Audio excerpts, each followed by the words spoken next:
टूरी के फैशन ला देख के टूरा सवाल कर गे। टूरी के फैशन ला देख के टूरा सवाल कर गे। बारम के लाले सरिया तक बवाल मच गे। बारम के लाले सरिया तक बवाल मच गे। अरे गाँव में गली में शहर में सड़क में हाल मच गे। अरे गाँव में गली में शहर में नगर में हाल मच गे। सारंगढ़ ले सरिया तक बवाल मच गे। सारंगढ़ ले रायगढ़ तक बवाल मच गे।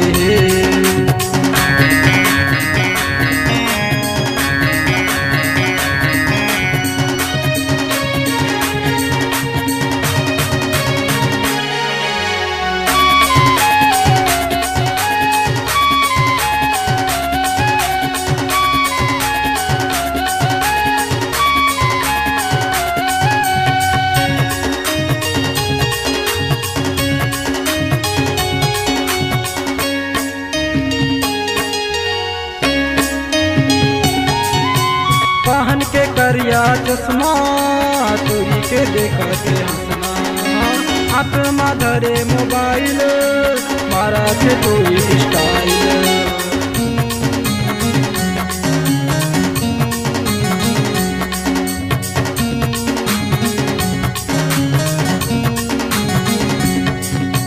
पहन के करिया चश्मा टूरी के देखा के हंसना।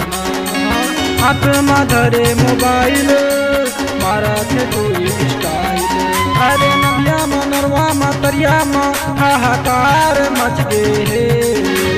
गाँव में गली में शहर में धमाल मच गे। बरम के लाले सरिया तक बवाल मच गे। बरम के लाले सरिया तक बवाल मच गे।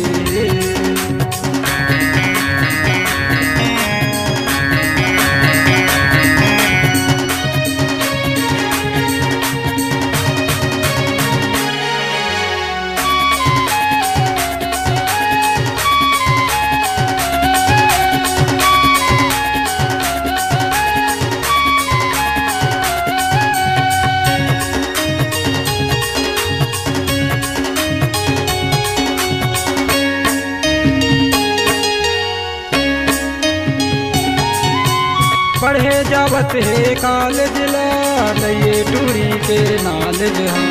हाथ में धरे किताब ला पूरा ला कैसे सताप रा।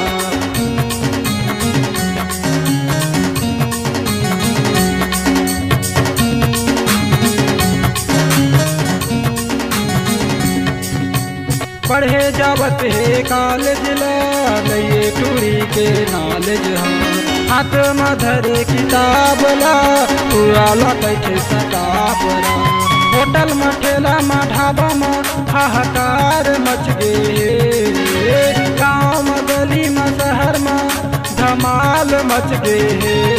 बरम के लाले सरिया तक बवाल मच गे। आम को नीले गोबर सीना तक बवाल मच गे।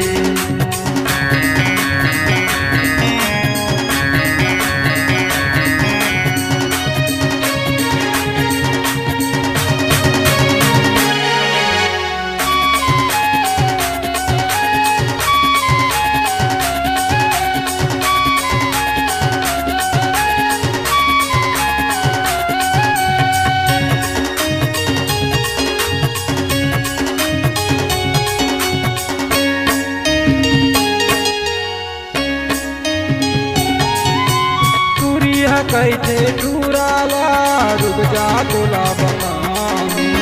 और सही लफड़ा टूरा मेहर का बरदरा।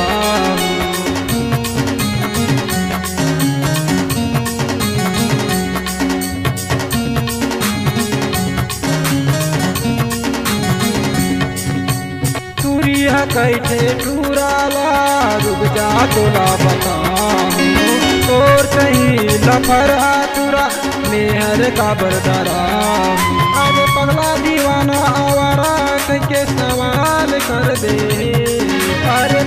दीवाना आवारा एक के जवाब दे दे पर के लाले सरिया तक बवाल मच गए। अरे रामा को नीले गोबर सिंह तक बवाल मच गए। अरे गाँव गली में शहर में सड़क महाल मच गए। अरे गाँव गली में शहर में नगर महाल मच गए। सारंगढ़ ले सरिया तक बवाल मच गए। सारंगढ़ ले रायगढ़ तक बवाल मच गए। सरिया गोंदा ले कटनपाली तक बवाल मच गए। जबरा लोधिया ले बरम केला तक बवाल मच गए।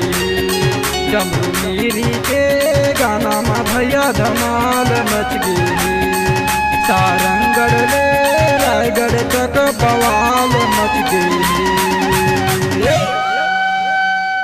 Multi track digital sound recording के लिए चले आइए कोयल studio Ravidas Nagar Kawardha. Mobile number है 98 27 12 29 64।